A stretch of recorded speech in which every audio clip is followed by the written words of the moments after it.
Hello crafty friends and welcome back. I have another layout here for you today for Mad About Mini Paper Pads. And of course, well, here's the one of the mini paper pads that I am using, the Reminiscence book. I had some scraps that I pulled out from there. And then I have some old 6x8 papers from a Christmas line from Simple Stories that is actually several years old. And I always struggle to use the papers with like the picture icons on them. So like this one here with the Santa Claus faces on it and sleds and things of that nature. So you will see how I work around that particular struggle here.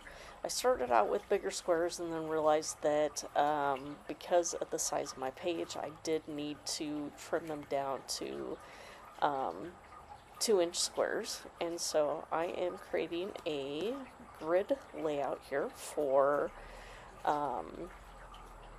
my December daily, well, not daily, December documented is what I prefer to call it, because I don't do daily stories. I basically include pictures from our entire Christmas season, so some of them actually this year didn't even occur in December, that we had my family Christmas in November, but it was our Christmas, so I guess maybe I should call it my Christmas documented, but it's easier to say December, I guess. So whatever you want to call it, that's what I'm working on again today. And so here you can see how I have dealt with the solution of my struggle to use those icon type papers, that really I'm just making kind of base blocks on the bottom of each of the squares in my grid, and then so most of the icons will be covered up by either the picture or the other layer that'll go on top.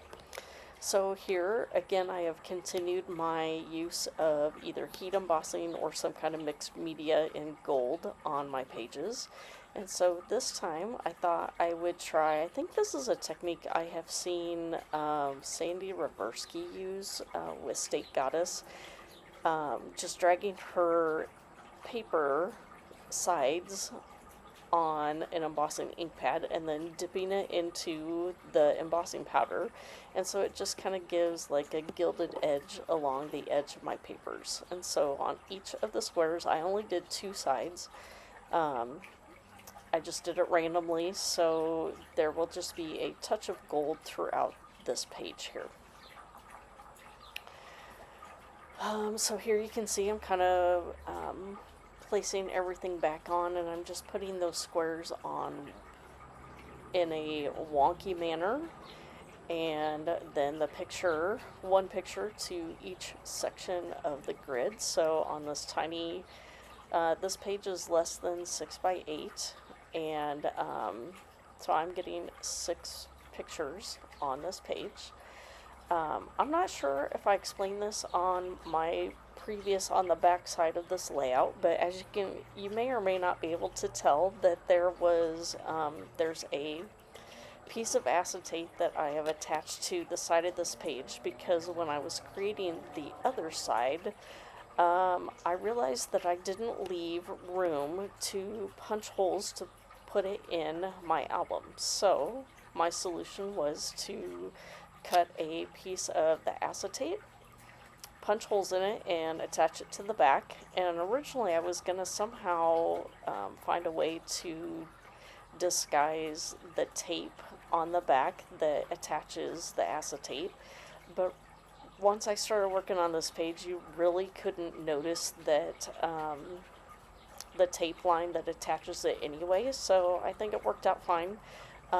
Let me know what you think in the comments below, if you think that was a good solution, or I could have always tried using a piece of pattern paper as well. So anyway, we'll see how this holds up over time, and maybe I will do it again on in preceding years from here to see if I do this again. So here I am pulling out some embellishments just to add to a couple different places, and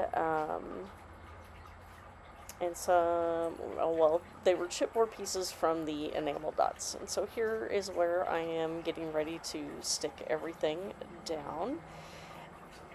And I decide that I want to put some foam adhesive behind a couple of the pictures. I think I choose 2 of them. I would have done the 3 that, this one and then the other one in the lower right. However, that chipboard piece was going to go over the top. So I think I just end up doing those 2 pictures just to add a little depth and texture to the layout as well. So, get that star put down there, and then, okay, you are going to see me put on some enamel dots on this layout. They are super duper old, and I made the mistake of not adding additional liquid adhesive under them. And the transportation home, here I'm showing you where they're, that I think it was 2012. They might have been older than that, but they stuck good enough for that night. And then when I got home and got ready to take pictures, they had slid all over the layout here. So I think my close-up photos show without the dots on it.